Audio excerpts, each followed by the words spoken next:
की फुटवेअर काय आहे ना याच्यावर तुमचा ऍटिट्यूड खूप बदलतो. तर आपल्याला प्रॉपर्टी म्हणून ती जमीन पाहिजे असते त्याच्याकडे सांगायला, तर मग रोजच्या जगण्यासाठी ती जमीन का नको. आमचं हे सलग 8वं काम आहे एकत्र. जर माझी 150 रुपयाची आणि 350 रुपयाची कॉफी प्यायची ऐपत असेल तर 10 रुपयाची कोथिंबीर घ्यायची नक्की ऐपत आहे माझी. तुम्ही दिली असती का तुमची बहीण एखाद्या शेतकरी मुलाला? प्रत्येक वेळेला शेतकऱ्याचं दुःख मांडताना त्याला विक्टिम त्याला सिंपथीच याची गरज नाही. त्याची काही चूक आहे का याचं परीक्षण व्हायला पाहिजे.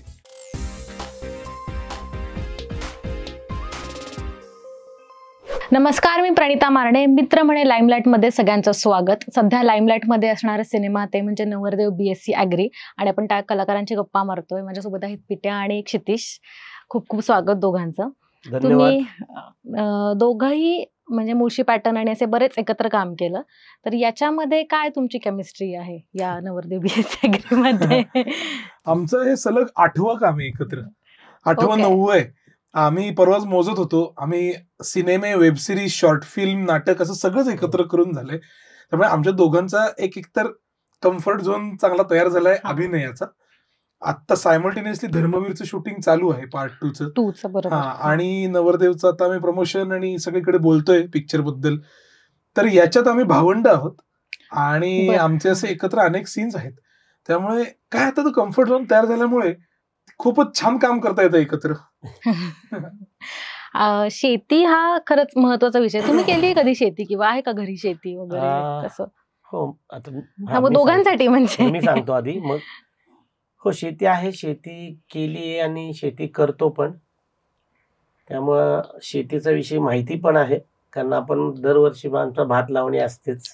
त्यामुळं जाणंच आहे. मारणे तुम्हाला माहिती असेल नाही का, तालुका एकच आहे, त्यामुळे तिथं तेच आहे. त्यामुळे शेती आहे आणि बाकीची शेती होत नाही आपल्याकडे, कारण तशी जमीन नाही म्हणून. पण बाकी तशा पद्धतीची शेती माहिती जरी नसली तरी त्या शेतीमध्ये जाण्याचा बऱ्याचदा योग होता आणि बऱ्याच शेतकऱ्यांबरोबर त्यामुळे संबंध आहेत.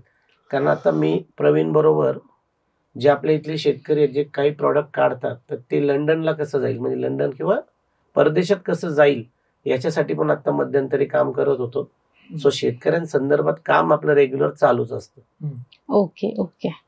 माझं कसं झालंय, मी जरा या सगळ्या नवरदेव संचात ऑडमॅन आउट अशासाठी झालोय की मी एकटा असेन टीम मध्ये ज्यांनी ऍक्टिव्हली कधी शेती केली नाहीये. ओके. आता मला हे सांगताना काही लाज नाही वाटत, पण वाईट वाटतं. वाईट वाटतं कारण माझ्या जडणघडणीत कधी नव्हती. की माझा दोष किंवा कोणाचाच दोष नाही. प्रत्येकाच्या आयुष्यात काय येतं हा नशिबाचा भाग आहे. पण मला शेतीत रस निश्चित आहे. मी अनेक वेळा त्याबद्दल गोष्टी जाणून घेतो, वाचतो. शेतकऱ्यांनी इतकं नसेल माहिती निश्चितच मला, पण मला 4 गोष्टी, कसले भाव काय चाललेत, काय पिकतंय, कुठे अतिवृष्टी होते, जमीन साथ देते का नाही, हे माहिती असतं. कर कसे वर्क होत आहेत हे माहिती असतं, कारण मी इंटरेस्ट घेतो त्यामध्ये. पण आता आमचं लेखक आणि दिग्दर्शक राम खाटमुडे, विनोद वणवे, पिट्या दादा, प्रवीण सर, मकरंद अनासपुरे, हार्दिक जोशी, प्रियदर्शनीचे वडीलही शेती करतात, गार्गी फुले, हे सगळे शेती करणारे आहेत. आमचे निर्माते आर्यन मिलिंद लडगे सर, त्यांची 700 एकर शेती आहे वालचंद नगरला. 700 एकर. आणि या सगळ्यात मी शेतकऱ्याची भूमिका पिक्चरमध्ये करतोय. पण मला असं वाटतं की मी खूप कन्व्हिक्शनने करायचा प्रयत्न तरी केलाय. कारण म्हणजे नटासाठी काय, ते भावविश्व समजून घेणं आणि ते त्यातलं ट्रूथ जपत ते पोर्ट्रे करणं हा मुख्य मुद्दा असतो. तो मी करायचा प्रयत्न केलाय, पण मी नाही शेती केलेली कधी. नाही, मला हेच म्हणायचंय की ती संवेदना ही महत्वाची आहे. मग ती जाणून घेण्यासाठी कॅरेक्टर मध्ये म्हणा किंवा एक आयुष्यामध्ये म्हणा, त्याच्यासाठी काय केलंस तू? आम्ही एकतर भोर, नसरापूर या सगळ्या वेल्हे या परिसरात शूटिंग केलं. मी म्हणतो तसं की मी शेती ऍक्टिव्हली केली नसली तरी मी अनेक लोकांना ज्यांची शेती कायम गप्पा मारल्यात, बोललोय, त्यांच्या गोष्टी जाणून घेतल्यात, त्यांचं प्लॅनिंग जाणून घेतलंय. तसं चित्रपटाच्या वेळेला सुद्धा राम, विनोद हे दोघं त्या मातीतले असल्यामुळे त्यांच्याकडनं गोष्टी जाणून घेणं, ऐकणं, की बाबा कशा कशानंतर हे तुम्ही म्हणताय सगळं, काय तुमच्या अनुभवात आलं ज्यानंतर ही फिल्म लिहावीशी वाटली, हे सगळं जाणून घेणं, त्याच्यातूनच ते टेम्परामेंट तयार होतं. आणि फिल्मच्या सेटवर अनेक जण शेतकरी असायचे, गप्पा मारायला यायचे. त्या सगळ्यांची मी अगदी मनापासून, मी काही झोपायचो नाही शॉर्ट नसताना, सीन नसताना, मी गप्पा मारत बसायचो या लोकांशी. वावरात रानात फिरायला जायचो, कुठेतरी नदीवर जायचो, हे सगळं मी करायचो. आणि आणखी एक महत्वाची गोष्ट अशी की ते डिटेल्स जाणून घेण्यातनच होणारं काम होतं, हे लक्षात आलं माझ्या. त्याशिवाय म्हणजे आम्ही तिथे ते तसाच राहायचो. तर ते एक शॉट आहे बघते आमच्या रॅपमध्ये मातीत चालतानाचा असा.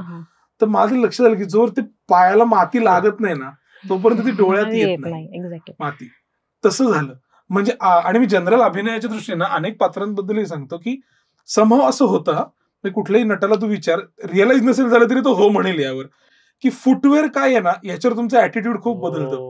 बरोबर आहे ना. मी पायात लेदर शूज घातले याचा आवाज येतो. काय माहिती नाही, पण आपल्या पायाला जो स्पर्श होतो ना जमिनीचा, की मी जर गवतावर उभा असेल तर काहीतरी निराळं फिलिंग माझ्यात तयार होतं. त्याने लगेच काहीतरी भयंकर बदलतं असं मी म्हणत नाही, पण बूट घातले लेदरचे पॉलिश्ड की काहीतरी वेगळं होतं, चपला घातल्या वेगळं होतं, सँडल घातल्या वेगळं होतं, कोल्हापुरी चप्पल घातल्या. तर तसं तिकडे एक बेअरफूट फिरत होतो ना, मला समोर माझी एक श्रद्धा आहे की त्यामुळे पण मला खूप ते टेम्परामेंट काहीतरी गॅदर करता आलं, कारण मातीत तिथे रानात फिरत होतो मी. मला मी दुसऱ्या बाजूने असं म्हणायचंय मला की म्हणजे बीएससी आगरी आहे मुलगा आणि खूप शेतीत प्रयोग करतोय पण त्याला मुलगी मिळत नाहीये. म्हणजे हा प्रश्न आहेच, पण असंही आहे ना की तुम्ही काय केलं तर तुमची कोणीतरी बहीण आहे हे आहे तर तुम्ही दिली असती का तुमची बहीण एखाद्या शेतकरी मुलाला? मस्त प्रश्न आहे हा. हो, दिली असती.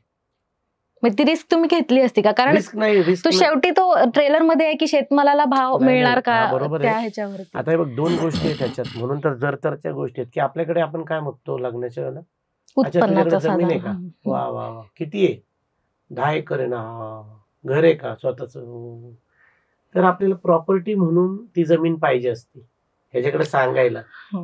तर मग रोजच्या जगण्यासाठी ती जमीन का नको? बरोबर, हा एक प्रश्न आहे. आणि 100% तू म्हणलीस तसं की दिलीच असते, कारण इन्सिक्युरिटी वगैरे नोकरीत नाहीये का?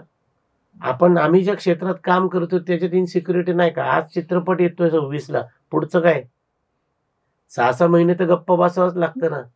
पण शेतकऱ्याचं तसं नाहीये.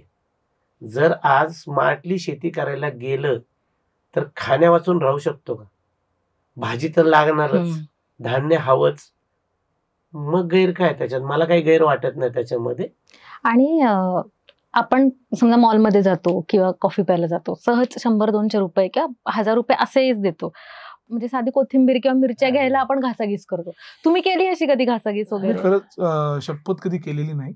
भाजी विक्रेत्यांची बार्गेनिंग, फळ विक्रेत्यांची बार्गेनिंग मी करत नाही. याचं कारण असं, माझ्या समोर झालेली गोष्ट आहे. आमच्या समोरचे भाजीवाले काका आहेत घराच्या समोरचे, ज्यांच्याकडे मी लहान असल्यापासून आई बरोबर जाऊन भाजी घेणं इथपासून ते आता मी स्वतंत्र घेतो, इथपर्यंत मी त्यांना बघितलंय. तर एकदा 20 रुपयाची कोथिंबीर एक काकू तर बार्गेन करत होते की 10ला द्या मला. तर मी पण असं मला ऑड वाटलं, तर तो खूप वेळ अहो काकू पण असं कुठं वगैरे बोलला, आणि शेवटी त्यांनी 2 जुडं काढून दिला, म्हणला नका देऊ पैसे, घेऊन जा. त्याला असं हर्ट झालं होतं. आणि मी तर गेल्यावर विचारलं, म्हटलं काय होय असं काय करतात? म्हटलं बघा ना दादा, माझ्या समोर शॉपिंग करून पिशवी घेऊन आल्या होत्या, 120-220 रुपयाची तेलाची पिशवी असते, पण मला वरचे 10 रुपये द्यायला तयार होत नाहीत. बरं नाही निघत आमचं 10 रुपयामध्ये. तर मला असं होतं खरंच ठीक आहे. मी काय म्हणतो, मला त्यांचा इंटरनल व्यवहार भले कळत नसेल, चला शेतकऱ्याला आडत्याकडनं कोणाकडे किती आलंय आणि तो कितीला विकतो आणि प्रॉफिट किती काढतोय, पण माझ्यासाठी तो 10 रुपयाचा प्रश्न आहे ना. माझी ती ऐपत आहे. जर माझी 150 रुपयाची आणि 350 रुपयाची कॉफी प्यायची ऐपत असेल तर 10 रुपयाची कोथिंबीर घ्यायची नक्की ऐपत आहे माझी. मी तरी कधी घासाघीस केलेली नाही. आणि ती भावनिक गोष्ट आहे ती. म्हणजे मला असं वाटतं की ठीक आहे, आणि ह्या बाबतीत थोडा अंधश्रद्धा किंवा काय जास्त श्रद्धाळू असं म्हणले लोक तरी हरकत नाही, पण शेती ही माझ्या दृष्टीने अशी मूलभूत पेक्षा सांस्कृतिक गोष्ट आहे. आपल्याकडे अन्नदाता म्हणतो आपण शेतकऱ्याला, आपण देव मानतो. आपण अन्न टाकत नाही, आपण जपतो त्याला. तर माझी अशी त्याच्याबद्दल एक सेक्रेड भावना आहे काहीतरी, की आपण नको छोट्या कमी पैशासाठी घासाघीस करायला. प्रत्येकाने भावना ठेवली तर किती महत्वाची गोष्ट आहे. ठेवली पाहिजे भावना, कारण तूच बोलली मॉलचा विषय, तर तू अगदी मॉलमध्ये जर का समजा, आता तू उदाहरण तुला परत, की आपण जर का एखादी गोष्ट घ्यायला गेलो, MRP वगैरे असते त्याच याला घेतो, तिथं करतो का बार्गेनिंग? तिथं कोणी ऐकायला एक्झॅक्टली बरोबर, जे आहे त्या रेटला घ्या. बरं, आता तू का हा एक शर्ट घेतला, हा एक शर्ट घेतला, ही एक पॅन्ट घेतली, हा, तर ह्या 3 गोष्टींवरती तिथं समजा काहीतरी त्याच्या बाजूला एखादी गोष्ट आहे आणखी एक छोटी 200 रुपयाची असेल, ती फ्री देतात का त्याच्यावर? पण हेच उलट जे आता हे उलट तू जे बोलले ते, की ज्या वेळेला आपण भाजी घ्यायला जातो, आपण घेतो पाव किलो हे द्या, तर तो शेतकरी किंवा तो भाजी विक्रेता तो आनंदाने 2 लिंब जास्त टाकतो, राव देव त्याला काय होते, बरं कोथिंबीर घेऊन जा थोडी, कढीपत्ता तुम्हाला कधी पैसे गेले आठवत नाही. कढीपत्ता 4 काड्या घेऊन, त्यांनी काय होतं, मिरच्या द्या की 2 मिरच्या, बरं जा रे घेऊन, नाही म्हणत नाही. मग आपली मानसिकता बदलायला नको. बरोबर. 10,000 हजार 20,000 हजाराची शॉपिंग आपण करतो मॉलमध्ये, आणि 20 रुपये टोमॅटो आहे सांगितलं किलो, तो म्हणतो 20 रुपये. अरे म्हणजे हा कुठला मोठा तफावत, खूप किती मोठी तफावत आहे.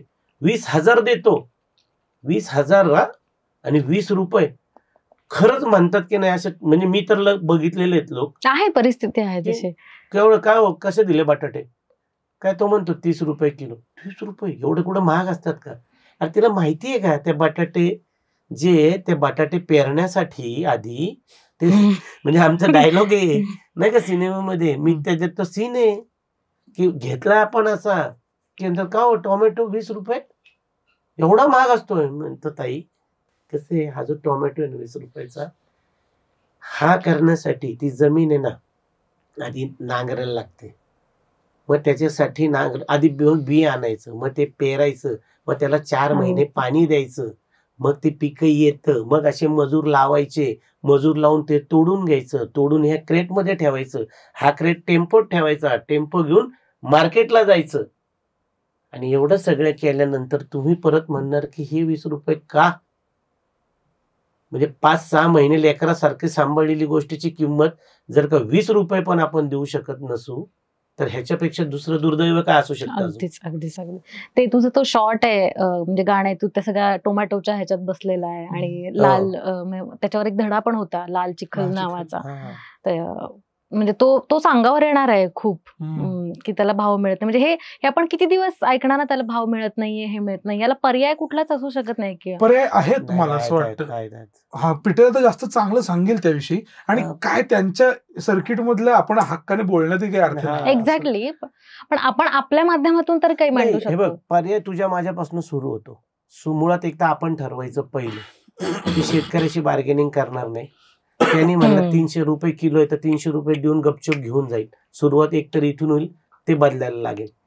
दुसरी गोष्ट, आता आपल्याकडे शेती व्यवसाय जो आहे भारतामध्ये, तो आपल्या सीझनवरती अवलंबून असणारा व्यवसाय. परत मराठवाड्यातली वेगळी, पश्चिम महाराष्ट्रातली प्रत्येक ठिकाणी सीझनचा वेगळा विषय. परंतु मी परमेश्वराने जाणीवपूर्वक बोलतोय किंवा निसर्गाने म्हणतात सोपं, पण निसर्गाने आपल्याला जसे जसे जागा बनवल्यात, जसे जमिनी बनवल्यात, त्यानुसार सांगितलंय तिथं तिथं तुम्ही ते पिकवा. थोडक्यात बरोबर. पश्चिम महाराष्ट्राचा पट्टा आहे, तिथं पाण्याची मुबलकता खूप मोठ्या प्रमाणात आहे, म्हणून ऊस तिथं घेतला गेला. ऊस हे खरं तर आपलं पीक नव्हे, परंतु अर्थकारण आहे, ते घेतलं गेलं. नंतर मराठवाडा हा पूर्वी सगळं मस्त छान होतं, कालांतराने तिथल्या जमिनीची हे झाली. नंतर तिथं कमी पाण्यावरती येणारी जी पिकं आहेत, जसं तूर, उडीद, कापूस, तो सोयाबीन, की ते त्या जमिनीत घेतलं पाहिजे. पण आता आज हट्टानी काय करतात, लक्षात ठेव, विहिरीला 350 फूट खाली जातात, बोरला, म्हणजे त्या जमिनीतनं मला वाटतं खाली भोग पडेल पृथ्वीला, इतकं खाली जातात. म्हणजे आता, आणि ते जे लागलेलं पाणी आहे ना, त्याच्यावरती तिथं ऊस लावतात. का तर तिथनं कारखान्यांना जातात. अरे आपले जे राजकारणी कोणी होते किंवा जे कोणी असतील, त्या वेळेला त्यांना नाही कळलं का की ऊस हे सर्वात जास्त पाणी खाणारं पीक आहे आणि कालांतराने जमीन नापीक करतं. मग ते ज्या भागात तिथं आहे तिथं राहून दिलं पाहिजे. आणि जिथं जिथं जी पिकं होतात, आता जळगाव, आता केळी अख्ख्या गावभर पिकतात. पण आपल्याला लहानपणी काय जळगावला केळी, विदर्भात गेलं की तुझं तूर, उडीद, मूग, जे काय मटकी, संत्री, बरोबर, संत्र्या मोसंब्या, नाशिकची द्राक्ष, तासगावची, त्या ठिकाणी ते का होत होतं पूर्वी आणि चांगल्या प्रमाणात व्हायचं. आणि आपल्याला माहिती ती जागा होत्या ना. नंतर आपण काय केलं, आपण जिथं शूटिंग करत होतो, तुला सांगतो याच्यावर उपाय हा आहे. आम्ही शूटिंग करत होतो, त्या गावामध्ये फिरत होतो, सगळ्या वावरांमध्ये आम्हाला टोमॅटो दिसला. हो. नंतरच्या पलीकडे एका तिकडे गेलो तर सगळीकडे ढोबळी मिरचीच. हे बघ, रेट मिळतो म्हणून लावतो, पण जर रेट मिळाला, ह्यानी लावलं ठीक आहे, तू लावलं ठीक आहे, मग ते मी पण लावणार, ह्यानी पण लावणार, ही पण लावणार, तर रेट नाही का पडणार त्याचा. बरोबर. आणि आपल्याकडे डिमांड आणि सप्लाय, आपण इकॉनॉमिक्स जो कोणी शिकलेला असेल त्याला ते डिमांड सप्लायची चेन चांगली माहिती आहे. जर सप्लाय एवढ्या मोठ्या प्रमाणात झाला तर त्याचे हे कमी होणार. हा प्रॉब्लेम आपल्याकडे सॉल्व्ह केला गेला पाहिजे. हा खरं तर खूप सोपं सोल्युशन आहे. आणि एका ह्याच्यामध्ये 4 वेगळी पिकं घेणं सर्वात म्हणजे तू कलेक्टिव्ह फार्मिंग आणि एकत्र येऊन एकतर आहे ना 10-12 शेतकऱ्यांनी एकत्र येऊन केलं पाहिजे. हा तुझं किती 1 एकर, तुझं 2 एकर, तुझं 4 एकर, माझं 5 एकर, सगळ्यांमध्ये मिळून वेगवेगळी पिकं लावून ह्याला पैसे नाही मिळाले तर त्याला मिळतील, त्याला नाही मिळाले तर मला मिळतील, मला नाही तर ह्याला मिळतील, पण पैसे येत राहतील. तरकारी सारखी गोष्ट लक्षात ठेव, रोज कॅश देणारी आहे, कारण त्याच्याशिवाय जगू नाही शकत आपण.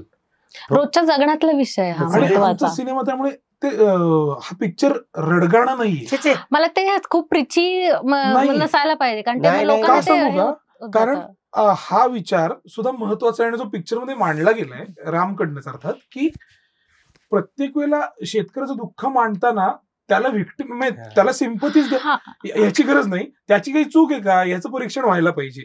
उदाहरणार्थ तो इतका सेन्सिटिव्ह विषय आहे ना की तो शहरी भागाला तेवढा रिलेट करायला पाहिजे. आणि मुख्य म्हणजे आता तो जो म्हणजे मुख्य पात्र जे आहे ते गावातल्याला सांगतच की आपण एका एकराची 5 एकर करायची.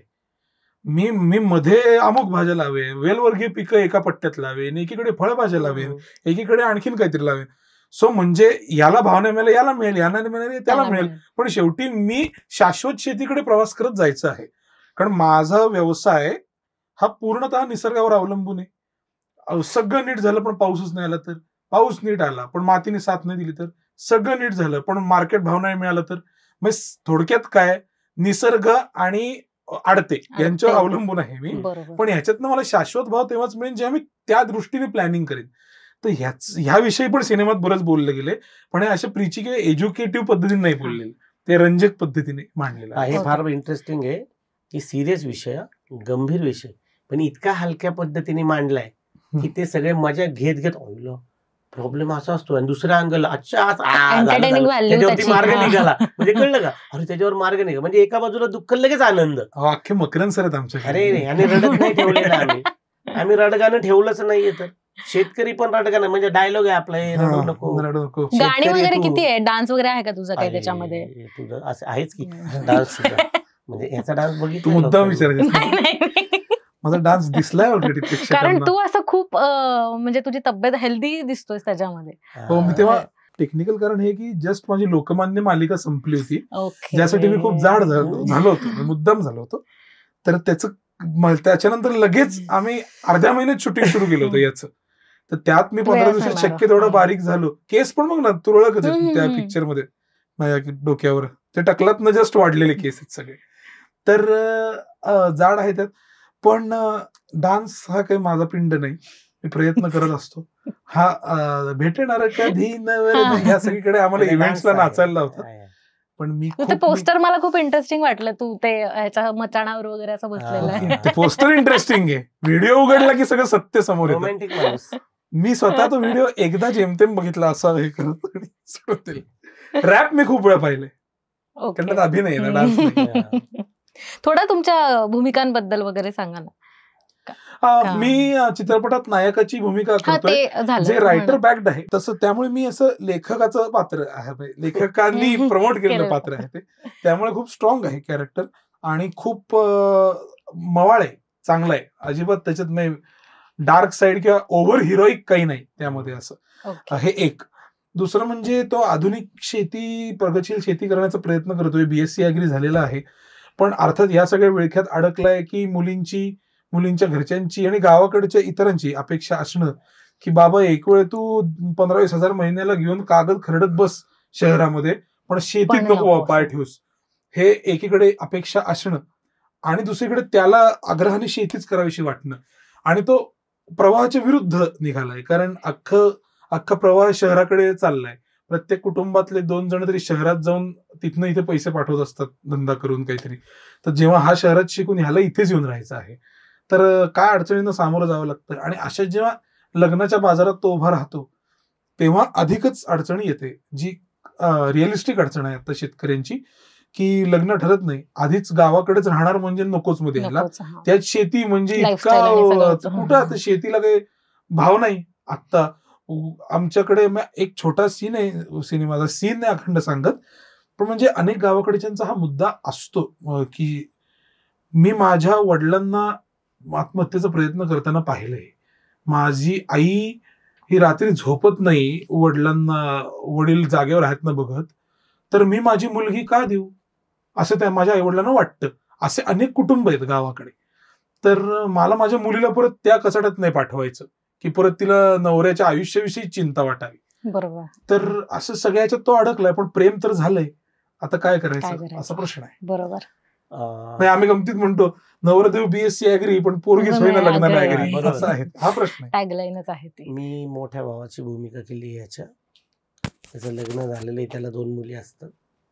आपलं एकदम फक्त एकच आहे की तो या भावाच्या मागे पाठीशी भक्कमपणे उभा असतो.